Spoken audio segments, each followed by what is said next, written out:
Exactly. This is it. This is the experience of the colonized all around the world, the imperialized all around the world, the invaded.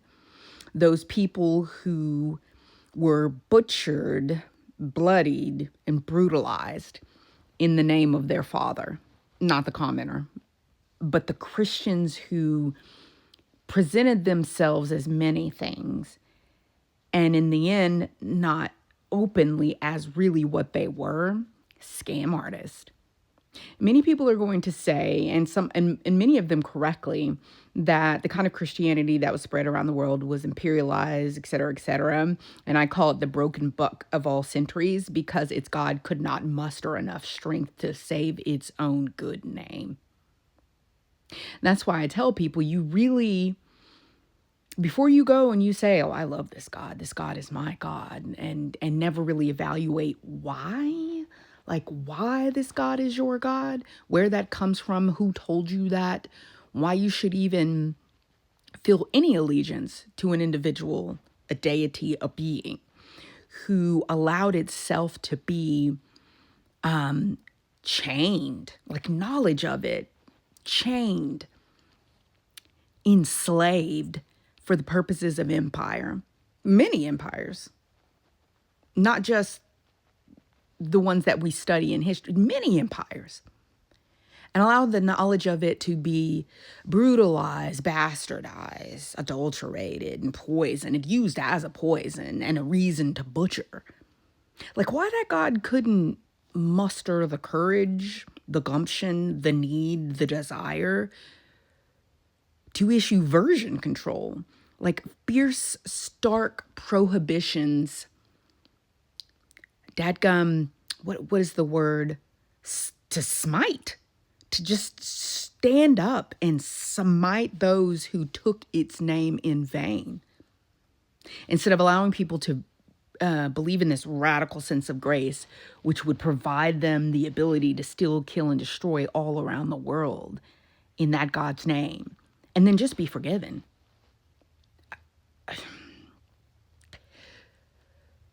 So that's why I say, like, people, you cannot afford to entertain, to traffic in, or be a part of spiritual bypassing, which that whole 10-minute video, the whole 10-minute video originally was on, which is, I was guilty of it. Me writing a book, being a deconstructionist, not realizing that I myself had been suffering from thought terminating logic, however much a critical thinker I am, that I was guilty of it.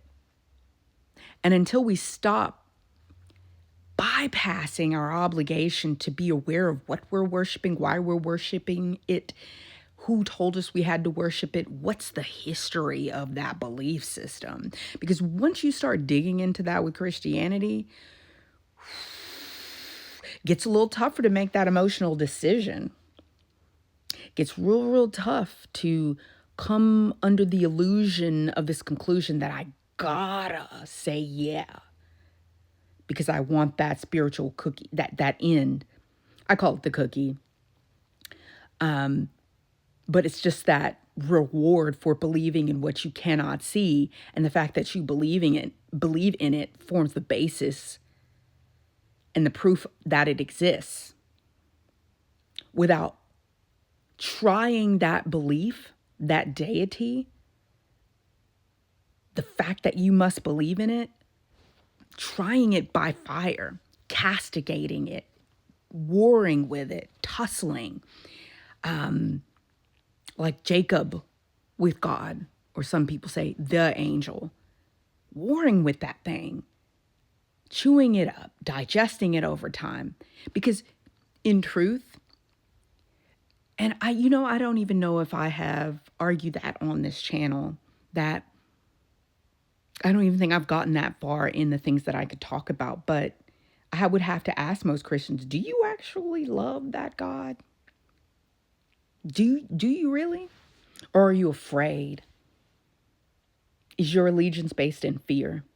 Not respect, not actual love, but fear of retribution.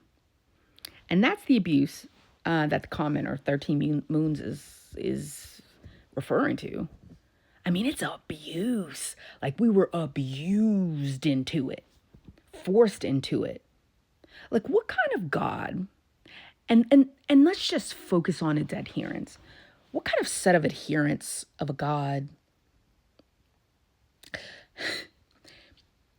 forces themselves upon, and I'm going to use this liberally, they literally force themselves upon indigenous peoples all around the world.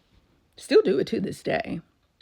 Brutalize them, lied to them, and utilize their religion to justify their authority over those people in many ways.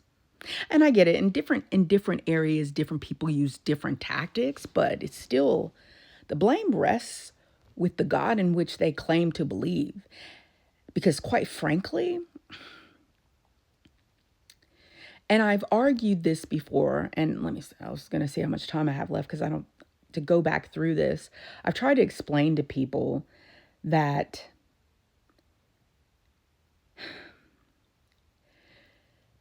no, I won't go into it here. I will say this.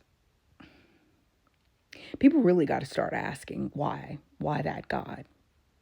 Why you should believe in it after everything. Because the past several hundred years should provide you with enough data that you should question. It's why I internally roll my eyes when people talk about how much they love God and you start to, and when I have time and I feel like it, because I don't always feel like it, because most of the time it's when you're dealing, when you sense that you're dealing with a cultist and you know like nothing you can say or no conversation that you could have will get you anything other than thought terminating logic, and that a person of my experience and education and background, like you've heard it enough to where at this point I don't really feel, I feel no need. Okay, because Yahweh can find me. Okay, people have to start asking themselves why that God. Because if anybody's father had the track record of that God and had adherence with that kind of a track record, you should seriously question what is really going on. I try to tell people humans do not understand how deeply oppressed they are because their sensory capacities are limited. But I think it's time for that kind of truth. And that people would just step away from warring with religions, fighting each other with religions, and that they need to understand that true oppression is not under capitalism, it's class oppression.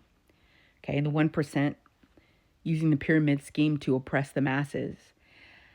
Now, once they are able to get to that understanding, they will then begin to be able to understand what I am beginning to talk about on my channel, if my life's breath permits, which is how deeply oppressed a human being is, because you have the flesh, and well, I'll stop it there.